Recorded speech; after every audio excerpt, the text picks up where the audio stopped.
Looking good on camera means that you're constantly engaging your audience.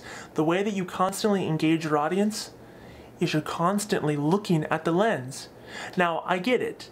You have a lot of script, you have a lot of words you have to say. Nick, how am I supposed to memorize all that content? I suggest writing out a script as much as you can, whatever's gonna help you, knowing that you're gonna have some flexibility with what you say in improvisation, but don't try to memorize everything at once. Instead, write it out on a piece of paper, set it off to the side, whether on the ground or against the wall or wherever, and just say your script in spurts. It could look a lot like this.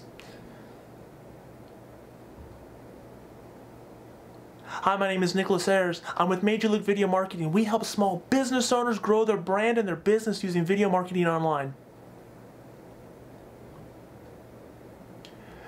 I'm making this blog content and this blog article so that business owners and people who are wanting to use video marketing more in their business can learn the do's and don'ts on how to feel more comfortable and more confident on camera. Okay, good. All right. To find out more information about how you can work with Major League Video Marketing, click on the link above this video. You can schedule a call with me and we can discuss a way that's going to make you more successful and get you the results that you need with your video marketing.